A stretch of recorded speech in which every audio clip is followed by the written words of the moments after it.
Hello, hello, hello, good evening. Magluluto na naman tayo ngayon ng fried chicken. So, I have here chicken wings.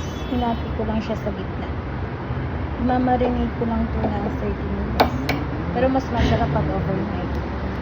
Lalagyan ko lang ito ng itlog. Yan. Then, sa pagmamarinate, naglalagay ako ng custard powder. So, lalagyan ko lang yan. Ito yung pampabango. Okay.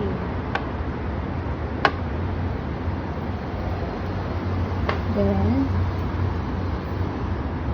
asin, 2 teaspoon, paminta, tapos, bitchin, tapos, garlic powder.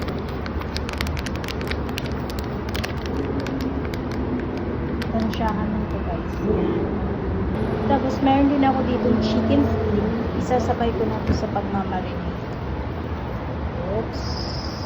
Then, gamit ang aking malinis na kamay, hahalo-haloin na natin ito hanggang sa ma-mix ng maayos yung ating chicken tsaka yung mga breadings. Oops. Masarap to guys, promise. Thank you kay chef. Natuto ako mag-marinate ng masarap na fried chicken. See? So, ganyan lang. Hanggang sa mabango. 10 minutes lang.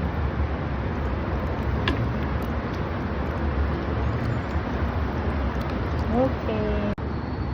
So, after 30 minutes, pwede na natin i-deep fry yung ating chicken. Mas masarap to kapag overnight sana. Kaso, tinatamad ako. I-dip ko lang siya dito sa plain na flour. Walang ibang additional na pampalasa to ha. Plain lang yan. Plain na flour. Oops. Okay.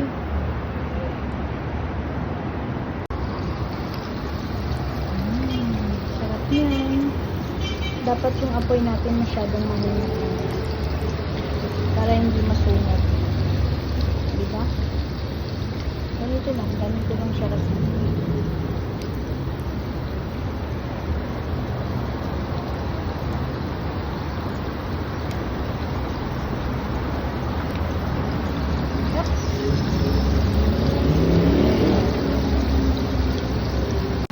Luto na siya.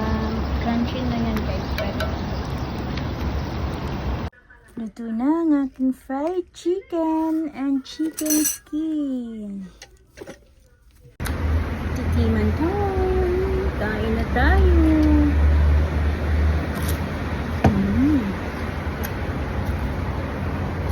Perfect. Sarap. Daming sibuyas.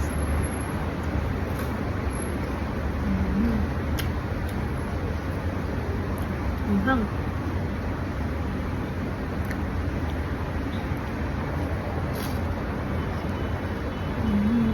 Luto, sarap.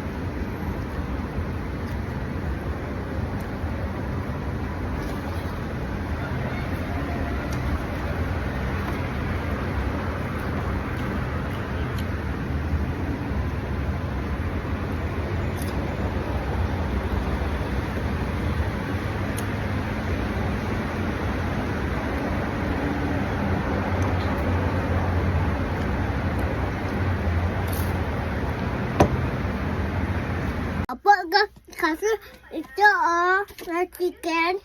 Ito How is it? Yummy pa. Yum, Ito yum. si mama, labing ko kasi lumuluto siya ng masawat na luto. Tapos si papa, I'm not gonna do her.